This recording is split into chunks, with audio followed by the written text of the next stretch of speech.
Well, alrighty, everybody. Hello again. Uh, what we have here is I picked this up a while ago. eBay. I think I overpaid on it because when I got it here, it had very little compression. So we're gonna get into it. I know the pistons got a little markings on it. Let's break this down and see what we find in here as far as it goes. So I can't remember if I cleaned this up or if it came this clean or not, but it was not too terrible. Yeah, so not too terrible on that one. But we'll see what we can do. I do have a piston, aftermarket piston for this, so we'll see where it goes on this. But anyways, plug looks new. It's a genuine Husqvarna plug too. Look at that. Anyways.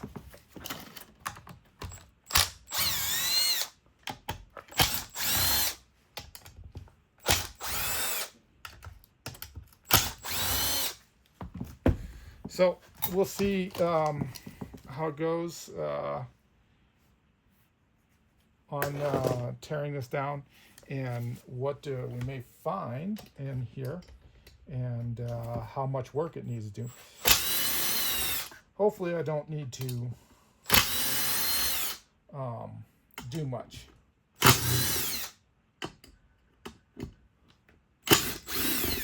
I think when I first got it, I might have pulled the muffler and seen some of the marks on what was going on as far as this, and everything is still stock in there, and so nobody has touched this, so I'll be able to probably get in there and do something. So hopefully it looks like it's a little easier, because right up here is your exit. So maybe I can do something by opening this up a little bit, getting straight in there. Let me see if I can get the light in there.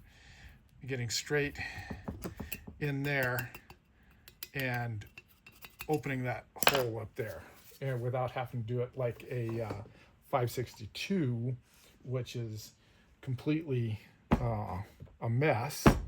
And so yeah, 562 is now I hear the Mark IIs. I haven't worked on a Mark II. I hear they're a little different. And look at that. Different size Torx. Ooh, even smaller than that. Okay. Let's try this one. There we are. So it must be like a 15 or something. No, a T20. So there it is for that. And yes, this is of course all these saws are Entronics, of course. Well, let's put that there.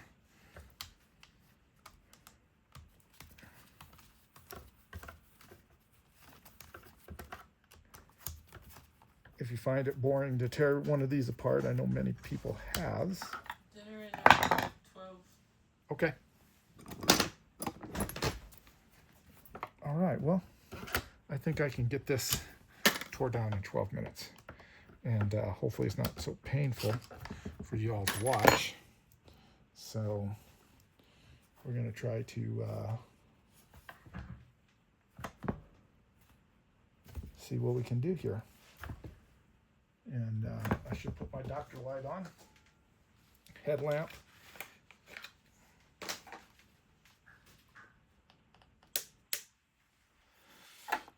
Doctor, how you doing? So let's see if I can squeeze. Yep, just a squeeze. Okay. Okay. So that's out. That's out.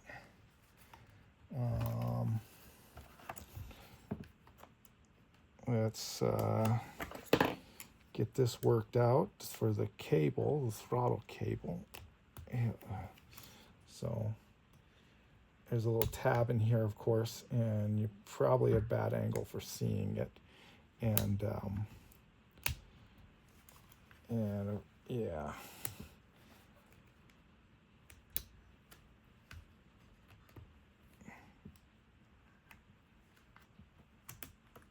Oh, there we are. I can see it. Now I just got to grab it. Sometimes I understand dentists now.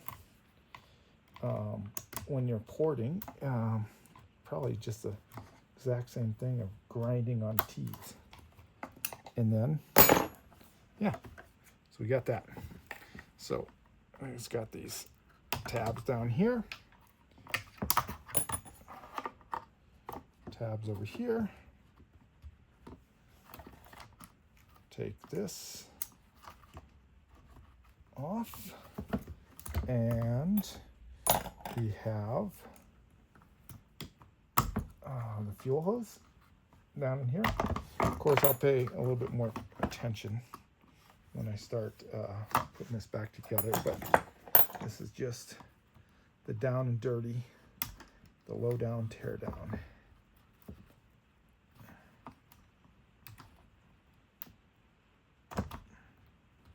There we go. All right.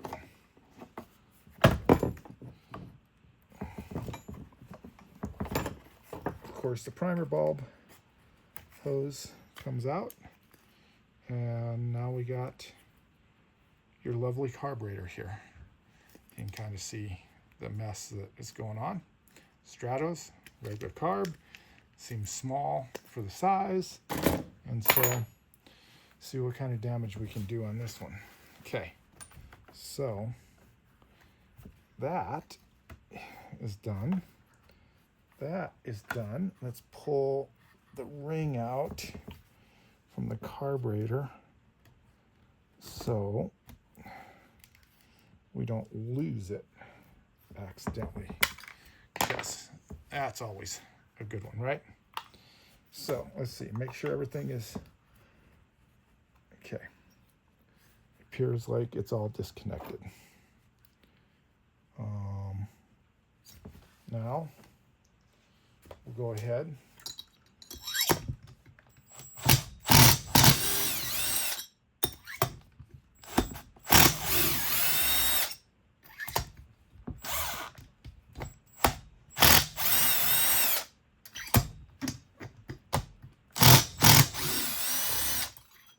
Okay.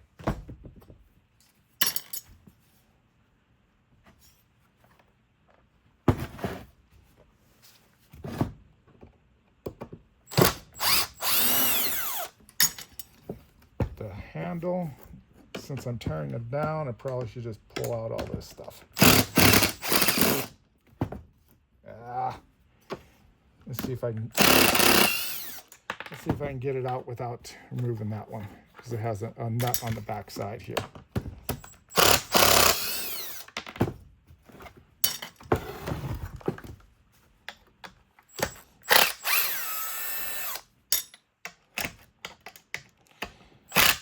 And now if I can get this thing running really good, maybe port it up, of course, while I'm in there. That's obviously what the idea would be. I do have a wrap handle for this, so if it turns into a good felling saw, that would be something. And then repurpose that handle to something else, project type situation. And so let's see, give it a little persuasion tap. And you got to be careful of the fins too, you know, on these things, because you could break them. So that's why I'm basically tapping it with a rubber mallet situation.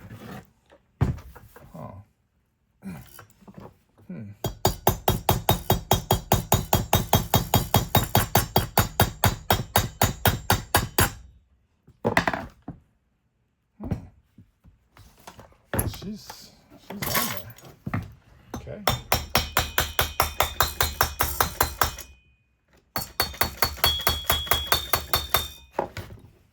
I might be missing something here.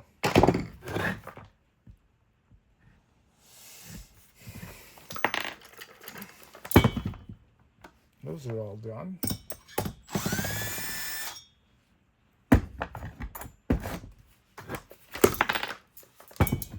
Oops.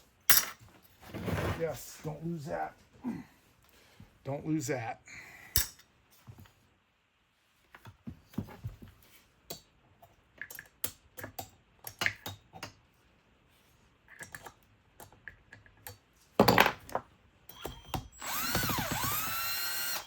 Okay.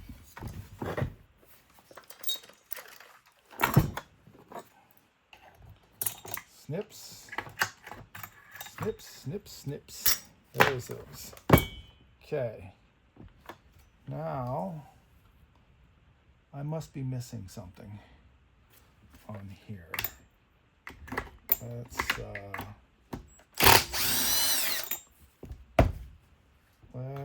just see.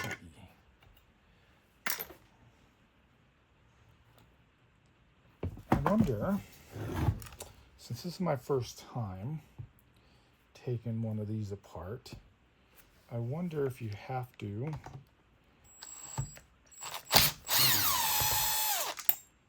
take these two. Nope. Nope. I don't know. Just all of a sudden broke loose. So that's sometimes how they go. But anyways, we need to take this off anyway.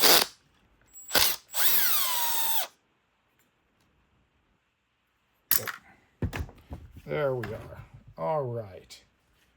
Let's see what kind of carnage we have.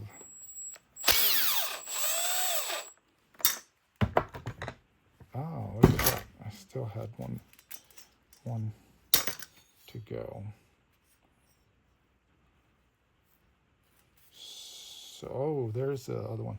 So all four have little posts in there, washers, spacers, however you want to claim them, to for the cylinder bolts. So don't lose them is one thing, and we can kind of see. So let's see if we can get you some light in there. If you can kind of see some carnage there. Yeah, it ingested something pretty hard. Hopefully nothing else. Cylinder is dinked, so we got a dink right up there at the end of that, right at the top of the exhaust port. Not good. We'll have to see how much I want to take out of that. I might be able to save it in that portion in there, so you can kind of see that chip right in there. So anyhow, I know many people have done these saws, and so they take to porting well, is what I have heard and seen. And there's another dink right here on the bottom of this transfer, the upper transfer, which is okay, but it's an indication of possibility of what's going on in here. And so other than that, the cylinder looks really good. It's still got hash marks, so it's almost like a low-hour running saw is what it's indicating. So anyways, we'll put that down there. Put this over here. Let's get this over here so you can see the piston right in there. It's very chewed up. There's the mark on the exhaust side. There's the mark on the exhaust side. Froze the ring into it. Still's got the pins so it didn't lose a pin, and it still's got well, I'm not sure if you can see. Oh, let me get you in the frame. So it's got a circlip on there.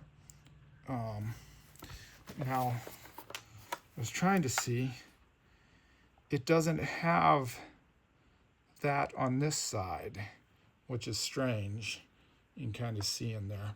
So there's like two different circlips. It's either somebody has been in here once upon a time, or I don't understand why they would use a little eared circlip on one side and no ears on the other side, and it doesn't appear that the circlip actually broke off on the one side. It looks like it's a design that's like that, right?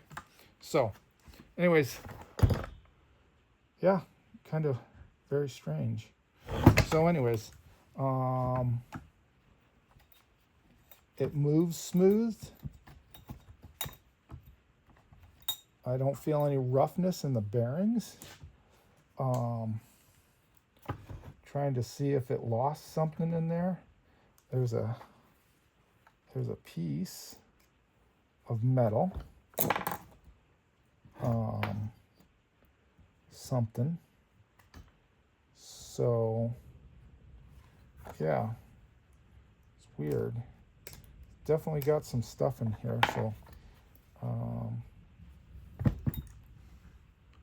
you see that? Yeah, so it's got that chunk. So hard to say. Anyhow, trying to look and see if there was anything off the piston, the piece that came off, and I don't see anything. So it's weird. Things that make you go, So no discoloration of the rod. Just carnage in there. So I don't know if I have to, I wonder if I can flush this case without taking anything out. Somebody did look like they ran it into their chaps. They got this, so that's kind of going on. So anyways, well, we'll stop it there. Almost getting closer to 20 minutes, 17, 18 minutes here. So hopefully this was interesting for some of you guys. And thank you for riding along on this one. And we'll see what other diagnosis I can find and go from there and try to figure out why it ingested something or something came loose in there. So, oh, I see. Their decompression button is now like a steel, and so it could drop into the cylinder if you wanted it to. So, yeah, interesting. We'll figure it out. We'll see what goes on. Appreciate you guys for sticking around, and we'll catch you on another one later.